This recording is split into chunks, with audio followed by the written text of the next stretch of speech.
Halo, selamat datang. Nikmati kontennya, jangan lupa berlangganan, dan aktifkan notifikasi. Mark selalu berpikir ia mengenal Lindsay dengan baik. Mereka telah menikah selama 7 tahun, memiliki rutinitas yang berjalan lancar, membicarakan hampir segalanya, serta berbagi tagihan dan pekerjaan rumah. Untuk waktu yang lama, mereka hidup seolah dunia di sekitar mereka senyap. Namun, ada satu hal yang selalu ia junjung tinggi, rasa hormat. Kesetiaan, baginya, adalah garis yang tak boleh dilanggar. Sesuatu yang tidak bisa ditawar. Itulah mengapa malam itu menjadi titik balik. Meskipun awalnya tampak seperti momen biasa antara suami dan istri. Mereka memilih film acak di layanan streaming. Sebuah drama dengan ulasan bagus. Ceritanya berkisar pada pasangan yang menghadapi krisis setelah sang istri berselingkuh dengan rekan kerjanya. Plot bergulir melalui permintaan maaf, kebohongan, upaya rekonsiliasi, pengulangan kesalahan, dan akhirnya, akhir yang terbuka, jenis akhir yang memecah opini. Saat kredit film mulai bergulir, Mark dengan santai berkata, "Aku tidak akan pernah bisa bertahan dengan seseorang yang mengkhianatiku." Ia mengatakannya dengan wajar, seperti membicarakan menu apa yang akan dipesan di restoran. Tapi Lindsay butuh waktu untuk menjawab. Ia terdiam selama beberapa detik, matanya terpaku pada layar. Kemudian, ia menoleh dan mengatakan sesuatu yang menghantam Mark lebih keras daripada dialog manapun dalam film itu. Orang membuat kesalahan. Terkadang satu kesalahan tidak mendefinisikan segalanya. Kau bisa memaafkan.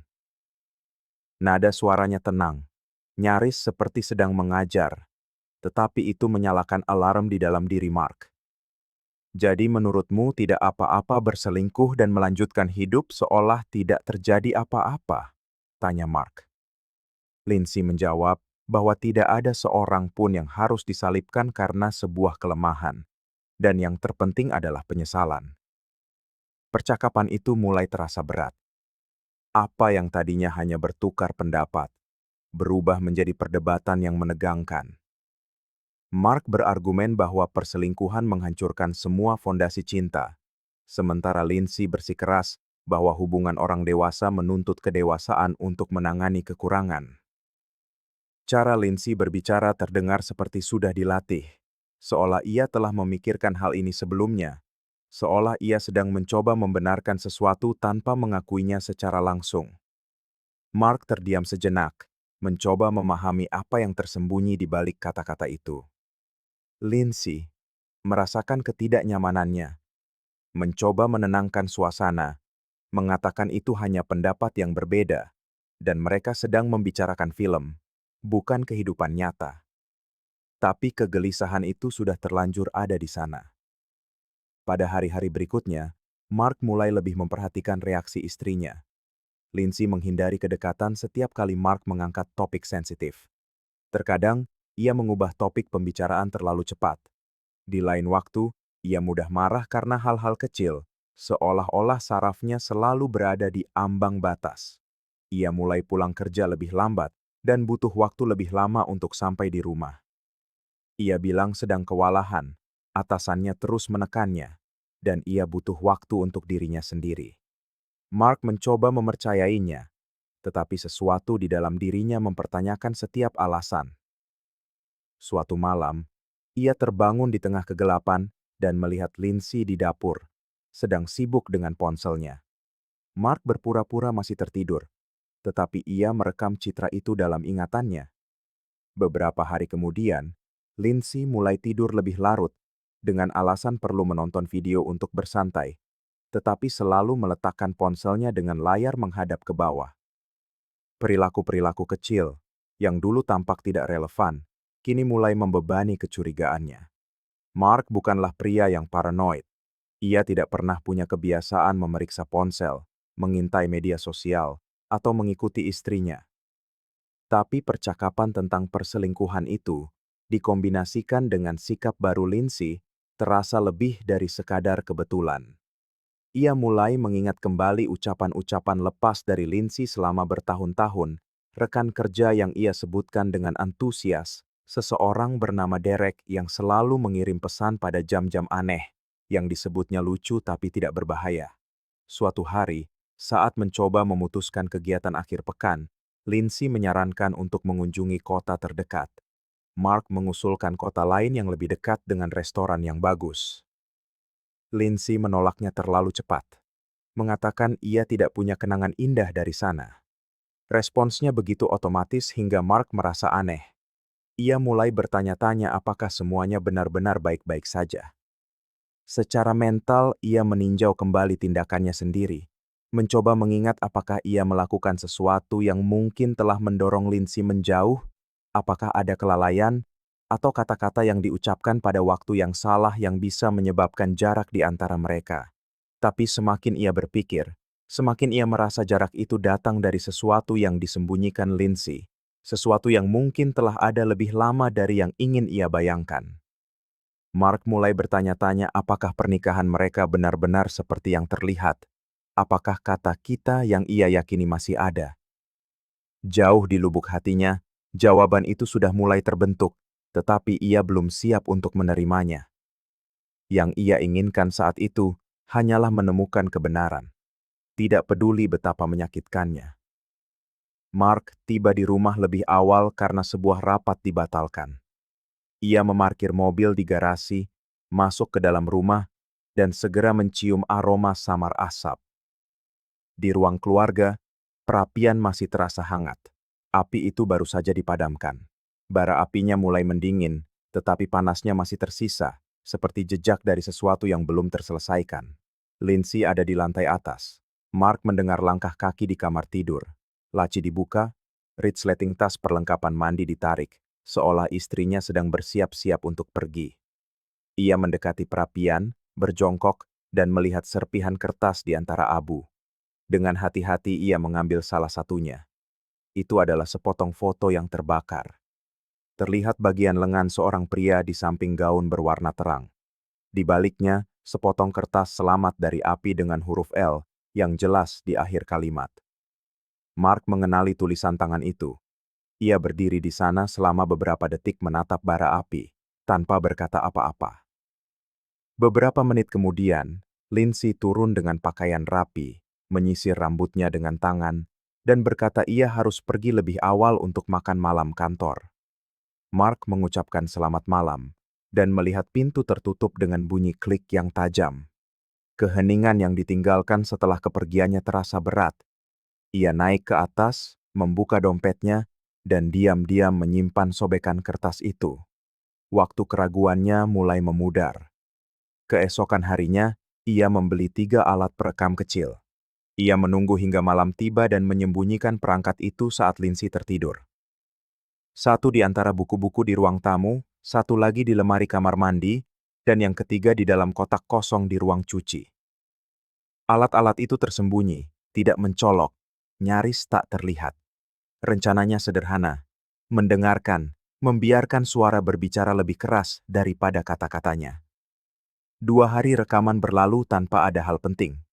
Suara dapur, Lindsay menonton video, pesan suara untuk grup temannya, musik latar.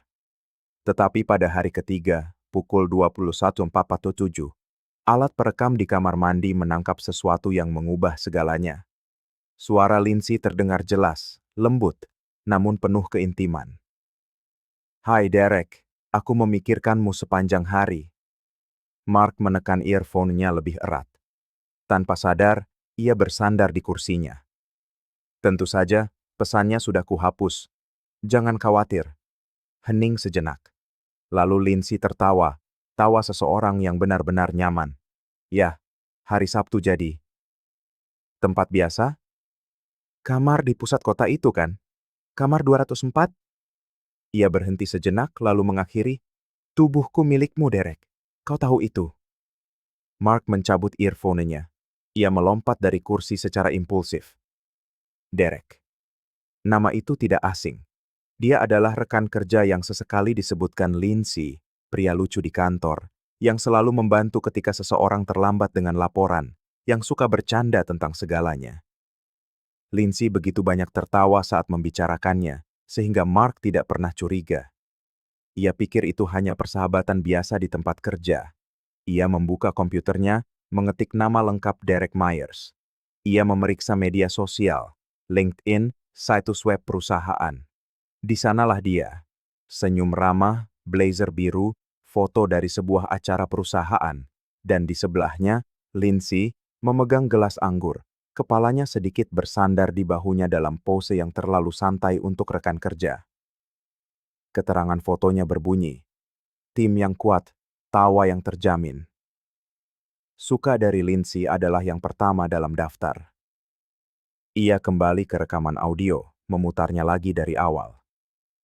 Lindsay berkata ia harus berhati-hati karena Jessica, istri Derek, mulai curiga. Mark memejamkan mata, mengusap dahinya dengan kedua tangan, dan menghela napas perlahan. Perasaannya adalah campuran antara amarah, kekecewaan, dan rasa sakit yang sulit digambarkan. Lindsay memanggil Derek dengan sebutan cinta, membuat rencana memiliki rutinitas dengan pria lain. Ini bukan sekadar selingkuh sesaat, ini adalah hubungan yang berkelanjutan. Mereka punya tempat biasa, kamar bernomor, sebuah kebiasaan. Mark menghabiskan malam itu dalam keheningan. Rekaman, nama, gambar, tawa Lindsay. Semuanya membentuk sebuah kenyataan baru. Wanita yang ia cium setiap pagi menjalani kehidupan lain saat ia berbalik, sebuah kehidupan yang tidak melibatkannya. Dan pada saat itu, untuk pertama kalinya, Mark mulai menerima apa yang paling ia takuti. Ia telah kehilangan Lindsay sejak lama. Ia hanya belum menyadarinya. Mark menghabiskan sepanjang malam menggali semua yang bisa ia temukan tentang Derek Myers. Ia membaca unggahan lama, melihat foto-foto pesta, menganalisis komentar di media sosial, apapun yang bisa menghubungkan keduanya. Semakin dalam ia mencari, semakin ia menyadari bahwa hubungan Derek dan Lindsay sudah lama dan dibangun dengan hati-hati. Lindsay tidak pernah memberitahunya tentang perjalanan bisnis bersamanya, tetapi Mark menemukan unggahan lama dari Derek bertanggal 7 bulan sebelumnya yang menunjukkan sebuah kota tetangga. Dan di pantulan jendela toko di latar belakang, terlihat wajah Lindsay. Kecil, tetapi dapat dikenali. Sebuah detail yang hanya bisa ditangkap oleh seseorang yang sangat jeli. Keesokan paginya, tanpa memberitahu siapapun, ia mengambil cuti. Ia mengetik nama Jessica Myers. Ia menemukan profilnya dengan mudah. Rambut coklat, tatapan serius, sedikit unggahan. Seorang wanita yang pendiam. Mark mengirim pesan langsung, mengatakan ia perlu membicarakan sesuatu yang penting. Jessica melihatnya, tetapi butuh waktu untuk membalas. Baru pada sore hari ia menerima undangan itu. Mereka sepakat untuk bertemu di sebuah kafe terpencil di luar pusat kota. Ketika Mark tiba, Jessica sudah ada di sana. Ia tidak tampak terkejut. Ia menyapanya dengan anggukan singkat, seolah sudah tahu mengapa Mark ada di sana. Mark langsung ke pokok permasalahan. Ia menceritakan bahwa ia telah menemukan perselingkuhan Lindsay, menyebut nama Derek, dan mengatakan ia memiliki rekaman yang membuktikan segalanya. Jessica menghela napas, lalu mengeluarkan sebuah map berisi dokumen dan foto dari tasnya. Ia menunjukkan tangkapan layar pesan yang dipertukarkan Derek dengan Lindsay. Beberapa di antaranya eksplisit, yang lain penuh dengan kode dan nama panggilan. Jessica juga menyimpan tanda terima hotel, dan satu detail yang membuat perut Mark mual. Foto salah satu pakaian dalam Lindsay, yang ia temukan di bagasi mobil suaminya sendiri. Ia menjelaskan bahwa ia sudah tahu segalanya selama berminggu-minggu, tetapi memilih menunggu saat yang tepat untuk mengungkapkannya. Ia sedang menjalani proses perpisahan diam-diam, mengumpulkan bukti, bersiap membawa semuanya ke pengadilan. Ia bilang tidak ingin skandal, hanya ingin pergi dengan harga diri dan tidak memberi Derek ruang untuk membantah. Mark tetap diam. Rasanya aneh mendengar rasa sakit orang lain bergema begitu dekat dengan rasa sakitnya sendiri. Dua kehidupan yang hancur oleh pasangan yang sama. Ia merasa marah, malu, dan bersalah karena butuh waktu begitu lama untuk melihat kebenaran. Jessica tidak menangis. Ia berbicara seperti seseorang yang sudah cukup menangis dan sekarang hanya ingin menutup sebuah bab. Ia memberikan salinan bukti itu kepada Mark. mengatakan mungkin akan berguna jika Mark ingin melakukan hal yang sama. Sebelum pergi, ia menyentuh bahu Mark dan berkata bahwa Mark bisa menelepon jika butuh bicara. Tetapi ia juga menegaskan tidak ingin terlibat dalam drama apapun. Ia sudah lelah. Mark hanya berterima kasih dan berdiri di sana selama beberapa menit, menatap kertas-kertas itu. Tak ada lagi ruang untuk keraguan. Sekarang yang tersisa hanyalah memutuskan apa yang harus dilakukan dengan semua ini. Ia tiba di rumah dengan lingkaran hitam di bawah matanya. Lindsay sedang di sofa menonton TV, bersikap seolah tidak terjadi apa-apa.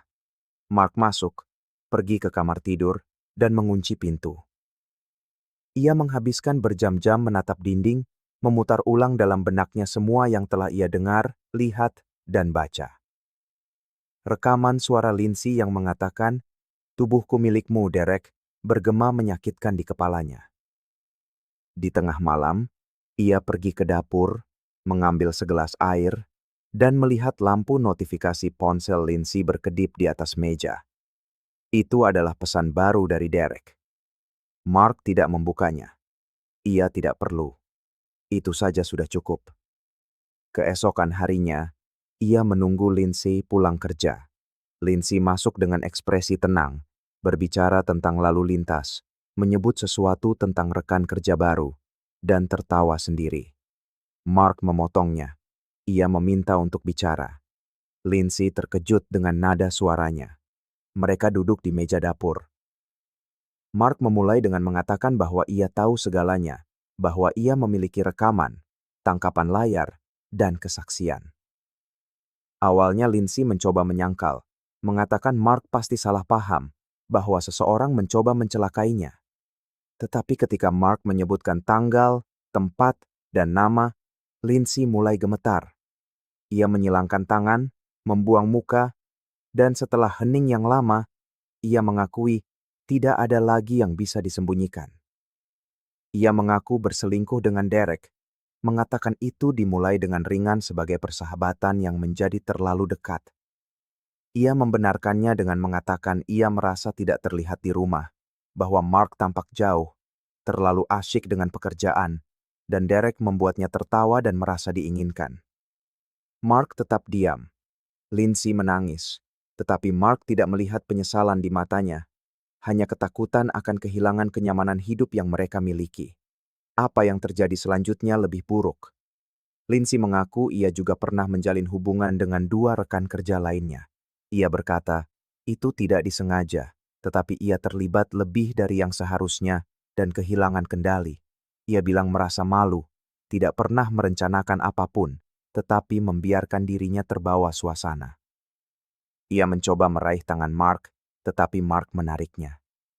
Mark bangkit dari meja, pergi ke kamar tidur, membuka lemari, dan mulai memasukkan beberapa barang ke dalam ransel. Lindsay mengikutinya, memohon, mengatakan ia bisa berubah, bahwa itu adalah kesalahan, bahwa yang benar-benar ia cintai adalah Mark. Mark berhenti, menatap mata Lindsay, dan berkata, "Cinta tidak bisa bertahan di balik kebohongan." Ia mengambil ranselnya dan pergi. Ia mengemudi ke sebuah hotel sederhana dan menyewa kamar tanpa batas waktu. Ia menghabiskan malam itu dengan terjaga, mencoba memahami bagaimana ia sampai pada titik ini. Ia terbangun oleh pesan dari Lindsay yang meminta maaf. Ia tidak membalas. Ia butuh jarak. Apa yang ia rasakan bukan lagi hanya rasa sakit. Itu adalah kelelahan, keinginan untuk memulai kembali, tanpa membawa beban dari seseorang yang menghancurkan kepercayaan, seolah itu barang sekali pakai. Pada hari-hari berikutnya, ia menerima lebih banyak pesan, termasuk dari orang-orang terdekat mereka. Beberapa curiga. Yang lain terkejut dengan berita itu. Mark hanya membalas seperlunya. Ia tidak ingin nasihat atau simpati. Ia ingin keheningan. Ia ingin menjauh dari suara Lindsay, ingatan akan sentuhannya, kata-kata yang ia gunakan dengan pria lain saat berbagi rumah dengannya. Pengkhianatan itu bukan hanya fisik. Itu adalah pembangunan kehidupan paralel di mana Mark tidak ada, dan sekarang ia harus membangun kembali segalanya dari awal, termasuk identitasnya sendiri. Beberapa hari telah berlalu sejak Mark meninggalkan rumah. Teleponnya sering berdering, pesan terus berdatangan, tetapi ia mengabaikan hampir semuanya. Satu-satunya hal yang ia lakukan adalah bekerja dan mencoba mengisi waktunya dengan tugas-tugas mekanis. Apapun lebih baik daripada duduk dan berpikir, tetapi rasa sakit itu datang tanpa diundang. Terkadang hanya dengan melihat pasangan berjalan di jalan, mendengar sebuah lagu, atau mencium aroma yang mirip dengan aroma Lindsay. Rasa sakit itu ada di mana-mana, dalam kenangan baru, dalam kenangan lama, dalam pertanyaan-pertanyaan yang terus berulang di benaknya, bahkan ketika ia berpura-pura tidak ada.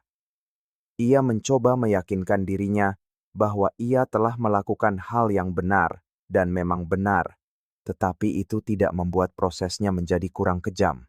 Ia hanya kembali ke rumah sekali, sebentar, untuk mengambil dokumen dan pakaian. Ia sudah memberitahu Lindsay bahwa ia akan datang sebentar. Saat ia masuk, segalanya tampak lebih sunyi dari sebelumnya. Lindsay tidak ada di sana. Di atas meja dapur, ada sebuah surat terlipat dengan namanya tertulis di atasnya. Sejenak, ia berpikir untuk membuangnya tanpa membacanya. Tetapi sesuatu menahannya. Ia mengambilnya, memasukkannya ke dalam saku, dan menyelesaikan mengumpulkan barang-barangnya. Saat membuka lemari kamar tidur, ia menemukan pakaiannya masih tertata rapi, seolah Lindsay menunggunya kembali kapan saja. Ia menutup resleting koper, melihat sekeliling untuk terakhir kalinya, lalu pergi. Kembali di hotel, duduk di tepi tempat tidur, ia memutuskan untuk membuka surat itu. Hanya satu halaman. Lindsay menulis bahwa ia telah meminta pindah ke departemen lain di kantor, sedang mempertimbangkan untuk pindah apartemen dan tidak lagi melihat alasan untuk tinggal di lingkungan yang sama di mana semuanya terjadi. Ia bilang merasa malu, menyesal, dan tidak pernah bermaksud menyakitinya seperti itu. Ia mengakhiri dengan mengatakan ia mengerti jika Mark memilih untuk melanjutkan hidup tanpanya. Tetapi jauh di lubuk hatinya, ia sangat berharap suatu hari nanti Mark bisa memaafkannya, bahkan dari kejauhan. Mark perlahan melipat surat itu dan memasukkannya kembali ke dalam ransel. Ia tidak membalas. Ia merasa balasan apapun hanya akan membuka pintu baru ke percakapan yang tidak ingin ia lakukan lagi. Apa yang mereka jalani bersama sudah terkubur. Masalahnya, duka tidak hilang seketika. Ia datang dalam gelombang, kilasan, dan keheningan yang terlalu lama untuk diabaikan. Ia mulai menghindari tempat-tempat yang dulu sering mereka kunjungi bersama, mengubah rute ke kantor, berhenti mengunjungi restoran yang sama, bahkan mengganti jadwal gymnya. Bukan karena takut bertemu Lindsay, ini karena ia lelah menghidupkan kembali segalanya. Suatu hari saat makan siang, seorang rekan kerja berkomentar tentang pernikahan, dan dengan santai bertanya bagaimana kabar Lindsay. Mark hanya mengatakan mereka telah berpisah, tanpa memberikan detail. Rekan kerjanya terdiam dan mengganti topik. Mark menyadari percakapan semacam itu mungkin akan menjadi hal biasa untuk sementara waktu, dan ia siap untuk itu. Ia tidak berutang penjelasan kepada siapapun. Suatu malam saat kembali ke hotel, ia memarkir mobilnya di depan sebuah taman. Ia menatap lampu kota di kejauhan. Ia ingat membawa Lindsay ke sana untuk pertama kalinya di awal hubungan mereka. Lindsay takut gelap, memegang tangannya erat-erat. Ia bilang Mark adalah pelabuhan amannya, dan Mark mempercayainya. Mereka menghabiskan bertahun-tahun mencoba membangun kehidupan di sekitar janji itu. Sekarang, janji itu terdengar seperti lelucon yang kejam. Yang paling menyakitkan bukanlah pengkhianatan itu sendiri, tetapi hancurnya semua yang pernah Lindsay katakan, mengetahui bahwa pada suatu titik, ia menatap mata Mark dan berbohong tanpa ragu. Minggu berikutnya, ia menjadwalkan pertemuan dengan seorang pengacara. Ia berbicara sedikit, tetapi lugas. Ia bilang ingin menyelesaikan semuanya dengan cepat. Ia bersedia melepaskan hal-hal yang dulu bersikeras ia pertahankan. Ia tidak ingin berebut perabotan, mobil, atau harta benda. Ia ingin kedamaian. Pengacara itu mengerti dan mulai mengurus dokumen. Ketika tiba saatnya untuk memberitahu Lindsay, ia merespons dengan beberapa kata. Ia bilang ia mengerti dan akan menandatangani semuanya tanpa perlawanan. Itu secara resmi menandai akhir, akhir yang bersih, tetapi penuh dengan luka tak kasat mata. Pada suatu hari Minggu yang biasa saat minum kopi sendirian, ia menerima pesan dari nomor tak dikenal. Itu dari Ibu Lindsay. Ia bilang ikut menyesal atas apa yang terjadi, bahwa ia masih menganggap Mark sebagai keluarga dan terlepas dari segalanya, mendoakan kebahagiaan untuknya. Mark membalas dengan sopan. Rasanya aneh menerima kebaikan dari pihak itu, tetapi itu juga menjadi pengingat bahwa bahkan ketika seseorang gagal, dunia terus berputar. Orang-orang terluka, yang lain belajar, beberapa pergi, dan beberapa ditinggalkan dengan puing-puing. Pada hari yang sama, ia memutuskan untuk berjalan-jalan. Ia meninggalkan ponselnya di rumah, mengenakan jaket tipis, dan berjalan selama hampir 1 jam. Untuk pertama kalinya dalam waktu yang lama, ia menarik napas dalam-dalam dan merasakan sesuatu di dalam dirinya mulai bergeser. Masih ada rasa sakit, masih ada ketidakpastian, tetapi ada juga ruang baru yang terbuka. Ruang di mana ia bisa membangun kembali dirinya jauh dari suara Lindsay, jauh dari janji-janji yang rusak, sebuah ruang yang menjadi miliknya sendiri. Dan di sanalah, duduk di bangku acak sambil memperhatikan orang-orang datang dan pergi, ia memahami sesuatu yang sederhana namun mendalam. Cinta harus datang bersama kebenaran. Ketika kebenaran pergi, cinta hanya menjadi kenangan yang menyakitkan. Terkadang, demi menyelamatkan diri sendiri, kita harus ikhlas menerima kenyataan bahwa kita tak bisa menyelamatkan orang lain. Apakah Anda menaruh curiga pada istri atau menantu Anda? Jangan biarkan kisah tragis seperti yang kita saksikan dalam video ini menimpa Anda. Segera kunjungi tautan di kolom komentar dan dapatkan e-book berisi tips berharga serta daftar situs terpercaya yang telah diverifikasi oleh investigator profesional untuk menjawab semua keraguan Anda. Terima kasih telah menyaksikan video ini. Jika Anda menyukainya, jangan lupa untuk berlangganan channel ini dan aktifkan lonceng notifikasinya. Dengan begitu, Anda tidak akan ketinggalan video-video terbaru dari kami. Sampai jumpa di video selanjutnya.